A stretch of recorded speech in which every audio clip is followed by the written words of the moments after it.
Welcome to NPS செட்டியாரம்மா சமையல். இந்த கீரையோட பேர் வந்து துத்தைக்கீரைன்னு பேர். இது வந்து இந்த கீரை சென்னையில் 25 ரூபா, இது 25 ரூபா கொடுத்தா வாங்கினா அது வதங்கி போயிருந்தது. இது கொஞ்சம் பரவாயில்ல சரி சொல்லிட்டு வாங்கிட்டேன். ஏன்னா கிடைக்கிறது ரொம்ப ரேரு இது. இது பார்த்தாங்க நம்ம ஊர் சைட்லாம் வந்து வெளியோரம் இந்த பஸ்ஸுங்கெல்லாம் போகிற இடத்துல வந்து ரோட்டோரம் மானாவாரியாக இருக்கும். பழைய கால வீடுங்களில் பார்த்தாக்கா பெயிண்ட்டிலே வந்து மஞ்சா குங்குமம் வந்து அடிச்சிருப்பாங்க. அந்த குங்குமம் வந்து ஸ்டார் மாதிரி இருக்கும். அது இந்த பூவோட அச்சு தான் அதில் முக்கிய வந்து ஸ்டார் மாதிரி இருக்கும். அந்த மாதிரி ஒரு அழகுக்காக செய்வாங்க. இது வந்து முக்கியமான வந்து ஒரு மருத்துவ குணம்னாக்கா மலச்சிக்கலை போக்குங்க இந்த கீரை. இதை வந்து பருப்பு போட்டு கடையலாம், இல்லை வந்து சாதாரணமாக வந்து கடையலாம், இல்லை இது கூட மற்ற கீரைகளை போட்டு கடையலாம். அவ்வளோ நல்லது. இதிலே வந்து டூப்ளிகேட் இருக்குது. அது எப்படின்னாக்கா இது வந்து இதோட காம்பு வந்து கொஞ்சத்தில் உடைக்கவே வராது. ஆனால் டூப்ளிகேட்டில் என்னன்னாக்கா காம்பு வந்து பட்டுன்னு உடையும். அதுதான் டிஃப்ரெண்ட்டு. அது வந்து வாங்க சொல்ல கொஞ்சம் பார்த்து வாங்கணும். இந்த பூவும் வந்து இது காய் வந்து ஒரு மாதிரி கூராக இருக்குது பாருங்கள். அதுதான் இது ஒரிஜினலில் இந்த மாதிரி தான் இருக்கும். ஆனால் டூப்ளிகேட்டில் வந்து வேறு மாதிரி இருக்கும். காயை வந்து வேறு ஒரு மொக்கு மாதிரி இருக்கும். அதை பார்த்து வாங்கலாம். இலை வந்து வெண்மையாக இருக்கும். போலியான ஒரு இந்த கீரையில் ஒரிஜினல் இலை வந்து நல்ல மெலிசாக இருக்கும், நல்லாயிருக்கும். இது தாங்க. இது வந்து எப்பவும் கீரை மாதிரி வந்து இது எல்லாத்தையும் இது ஆஞ்சிக்கலாம். இந்த காம்பு வந்து ரசம் வச்சு கூட சாப்பிட்லாம். இது மாதிரி நான் ஆயிரங்க நான் ஆஞ்சிட்டு வந்து இது பருப்பு போட்டு தான் கடையை போகிறேன். இது நல்லா பண்ணிக்கோங்க. இது வந்து நிறைய கிடச்சாக்கா வந்து நீங்கள் வாங்கி வெயிலில் காய வச்சுக்கோங்க. சமைக்க சொல்ல வந்து 2 முறை தண்ணியில் நல்லா அலசிட்டு அதை சாம்பார் வைக்கிறதோ இல்லை வந்து கூட்டு பண்ணுறதோ அந்த மாதிரி கூட நீங்கள் பண்ணிக்கலாம். இப்போ வந்து நான் செஞ்சுட்டேன். அது நல்லா ஆஞ்சிட்டேன். ஒரு கடாயில் வந்து எப்போ மாதிரி தாளிக்கிறது தான் இது. கடுகு, ஜீரகம், மிளகாய் எல்லாம் போட்டு பொரிஞ்சதுக்கப்புறம் பச்சை மிளகாய் இல்லைனாக்கா வந்து காஞ்சி மிளகாய் உங்களுக்கு எது தேவையோ உங்களுக்கு வந்து அது போட்டுக்கோங்க. நான் வந்து காஞ்சி மிளகாய் தான் போடுறேன். அது வந்து என்கிட்ட இப்போதைக்கு அதுதான் இருந்தது. அதனால் வந்து அது போட்டு வந்து நல்லா வறுத்துக்கிட்டு வெங்காயம், தக்காளி, பூண்டு, இதுக்கு நிறைய பூண்டு உரிச்சு போடணுங்க. ரொம்ப நல்லாயிருக்கும். இந்த டேஸ்ட் நல்லாயிருக்கும். அது வந்து குழந்தைங்களும் நல்லா விரும்பி சாப்பிடுவாங்க. பூண்டெல்லாம் இந்த மாதிரி இப்போ இது மாதிரி கீரைங்களை போட்டு சாப்பிட்டா தான் வந்து சாப்பிட முடியும். நிறைய சாதா வந்து அவ்வளோவா குழந்தைங்க எடுத்துக்க மாட்டாங்க. வெங்காயம், தக்காளி வந்து நல்லா வதங்கணும். நல்லா வதங்கிட்ட அப்புறம் தான் வந்து கீரை போடணும். கீரை போட்டு நல்லா வந்து சுருண்டு வர அளவுக்கு வதக்கணும். ஏன்னா இது ஒரு மாதிரி பச்சை வாசனை வரும் இது.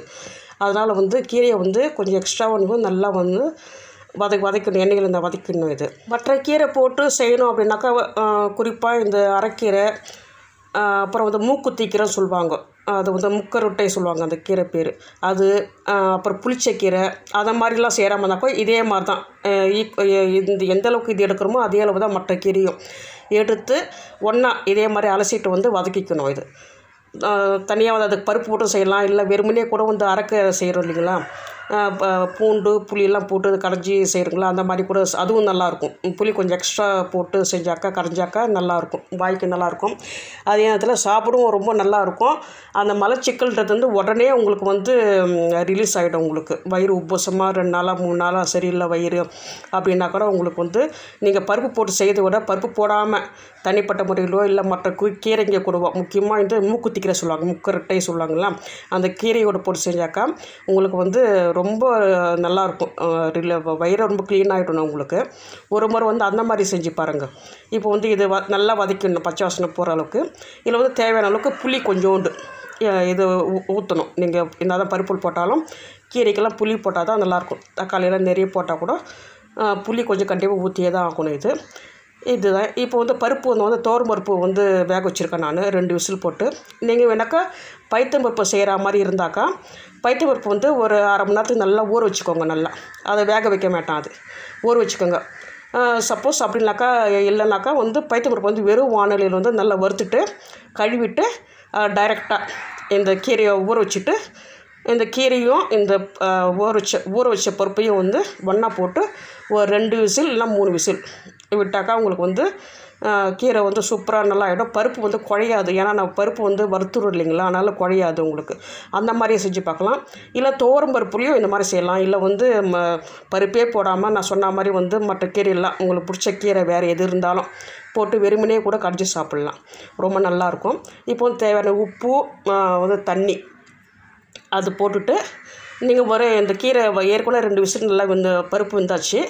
இது போட்டு வேகணும். இது கொஞ்சம் வேவது கொஞ்சம் கஷ்டம்தான். இது நல்ல ஏன்னா முரடான கீரை இது, முரப்பாக இருக்கும் இது. அதனால் ஒரு 2 விசில் வச்சுட்டு ஒரு 10 நிமிஷம் கழித்து மத்தில் நல்லா கரைஞ்சி நீங்கள் வந்து சுட சுட சாதத்தில் வந்து தாராளமாக போட்டு சாப்பிட்லாம்.